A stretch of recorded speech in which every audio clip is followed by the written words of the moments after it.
Selamat pagi semuanya.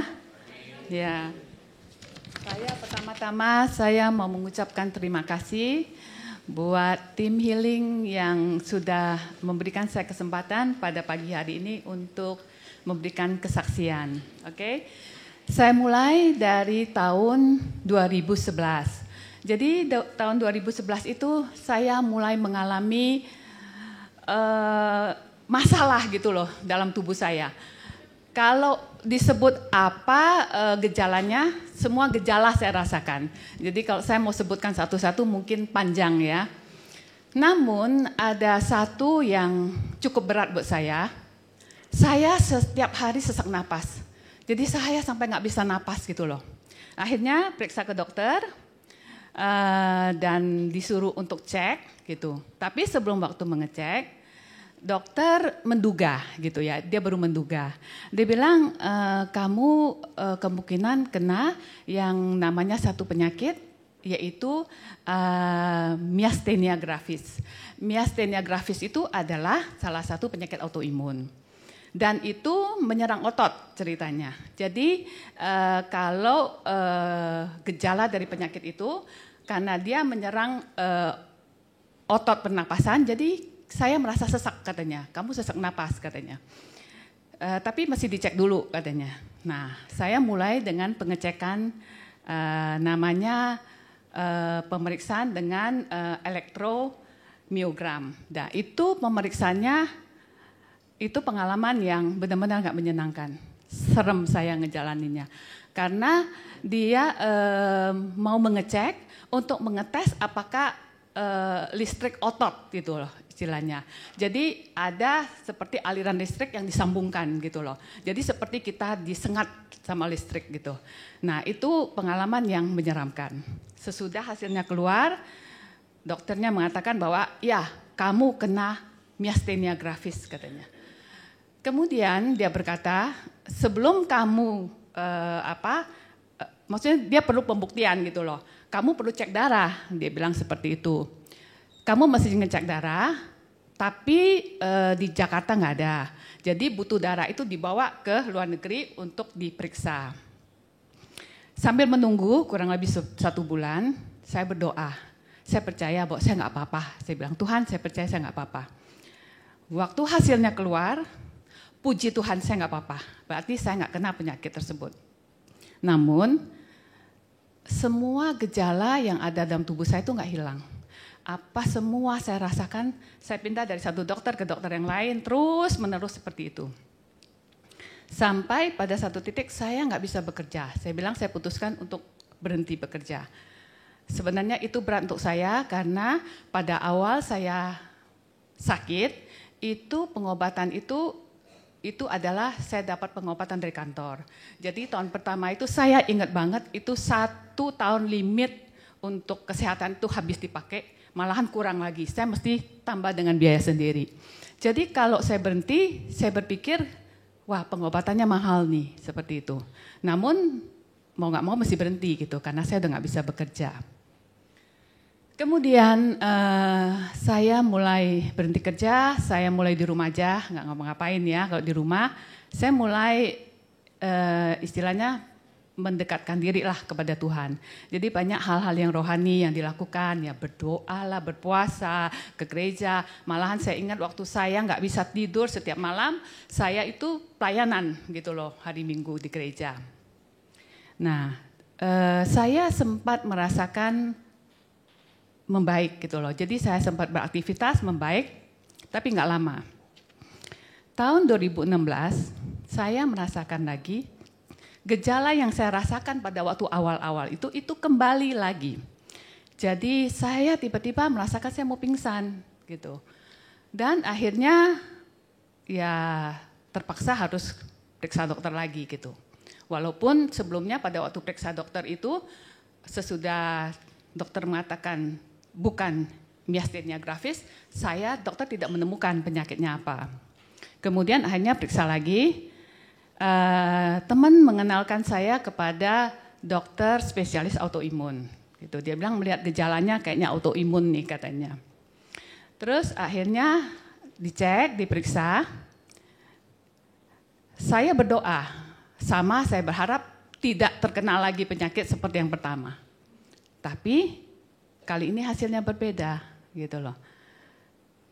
Dan mungkin hasilnya ada ya, saya bisa ditayangkan ya. Nah, mungkin nggak jelas ya. Ini adalah hasil Prodia ya tahun 2016.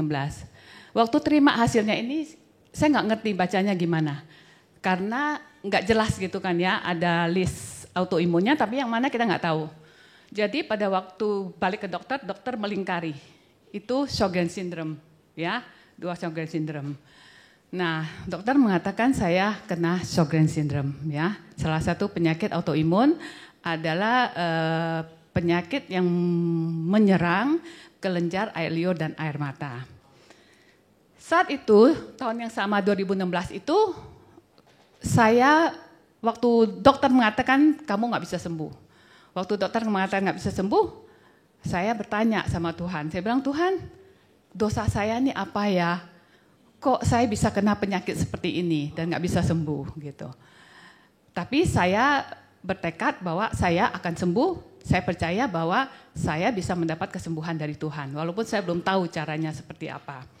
Nah, tahun yang sama 2016 itu saya mulai singkat cerita, saya percaya itu dari Tuhan. Saya dapat bertemu dengan website Andrew Wommack. Saya bisa melihat pengajarannya walaupun saya belum mengerti sekali. Dan puji Tuhan, nggak kebetulan ya, saya bertemu dengan Pak Irwan dengan Bu Angelin ya. Tahun 2016 bertepatan dengan Andrew Wommack mau datang ke Indonesia. Kenal dengan Angelin, dan setiap kali saya ketemu Pak Irwan mungkin masih ingat ya, saya selalu minta didoakan ya Pak ya. Pak, doakan saya dong. Ketemu Angelin, saya WA Bu Angelin tolong doakan saya dong. Setiap kali saya selalu minta mereka doakan saya gitu. Karena saya dulu percaya gini, saya percaya kuasa itu mungkin ada di Andrew, ada di Pak Irwan sama Bu Angelin gitu loh. Saya nggak mengerti bahwa seperti tadi kita praise worship, kita juga punya kuasa gitu kan ya. Saya nggak mengerti waktu itu. Jadi saya selalu minta didoakan. Akhirnya dengan berjalannya waktu, akhirnya saya mengerti saya punya kuasa. Kuasa yang membangkitkan, kuasa kebangkitan Yesus itu ada di dalam saya, seperti dikatakan di Roma. Jadi kuasa itu akan menghidupkan, akan menyembuhkan tubuhku yang fana. Jadi saya percaya itu. Dan saya punya otoritas nih. Otoritas bukan hanya milik orang-orang tertentu. Saya juga punya kuasa, saya juga punya otoritas. Dan saya mulai menggunakan otoritas itu untuk mengusir semua gejala-gejala di dalam tubuh saya. Dan memang belum kelihatan hasilnya. Awal-awalnya saya belum melihat hasilnya. Namun di 1 Petrus 2:24 mengatakan, ia sendiri telah memikul dosa kita di dalam tubuhnya di kayu salib, supaya kita yang telah mati terhadap dosa, hidup untuk kebenaran, oleh bilur-bilurnya kamu telah sembuh. Firman Tuhan mengatakan bahwa dia telah memikul dosa kita, memikul kelemahan kita. Terus saya berpikir gini, ngapain saya memikul lagi gitu loh. Buat apa saya memikul lagi kalau Tuhan sudah memikulnya? Ya, terus kemudian dikatakan bahwa dengan bilur-bilurnya saya telah sembuh. Tapi pergumulannya adalah firman Tuhan mengatakan saya sudah sembuh, tapi tubuh saya nggak mengatakan seperti itu. Tubuh saya tetap teriak-teriak, tetap bergumul, sakit dengan semuanya, saya tetap merasakan hal yang sama. Tapi firman Tuhan mengatakan saya telah sembuh. Nah, jadi tantangannya adalah apa yang saya lihat itu tidak sesuai dengan apa kata firman Tuhan gitu. Namun saya terus di dalam firman dan saya terus teguh dan percaya apa yang firman katakan. Bahwa saya telah sembuh. Kemudian saya dapatkan ayat di Ibrani 11. Itu bunyinya, karena iman kita mengerti bahwa alam semesta telah dijadikan oleh firman, sehingga apa yang kita lihat telah terjadi dari apa yang tidak kita lihat. Jadi alam semesta ini itu terjadi, yang kita lihat ini berasal dari yang tidak ada, yang tidak kita lihat seperti itu. Itu ada karena firman Tuhan, karena Tuhan memperkatakan dan itu terjadi. Nah, saya belum melihat nih kesembuhan dalam tubuh saya. Saya melihat masih ada sakit penyakit di dalam tubuh saya. Saya akan mengatakan apa yang firman Tuhan katakan. Jadi saya mulai mengkonfes setiap hari, setiap malam. Kalau saya nggak bisa tidur, saya mengkonfes firman Tuhan tentang kesembuhan. Saya mengusir semua gejala-gejala di dalam tubuh saya. Dan akhirnya, hari demi hari, gejala itu pergi. Dalam nama Yesus. Dan kesembuhan itu benar-benar terjadi.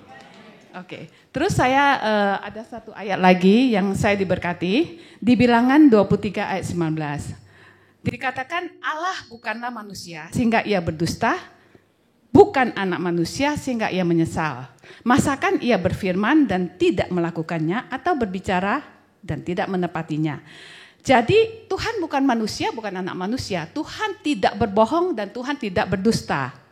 Artinya apa yang dia katakan, apa yang dia firman akan dia lakukan. Apa yang dia katakan dia pasti menepatinya. Amin. Jadi akhirnya keputusan di saya. Jadi saya memutuskan untuk saya mempercayai firman Tuhan di atas keadaan saya, di atas apa kata tubuh saya. Dan akhirnya saya melihat firman Tuhan itu benar-benar hidup dan terjadi. Dan kesembuhan itu terjadi. Oke, demikian kesaksian saya. Terima kasih.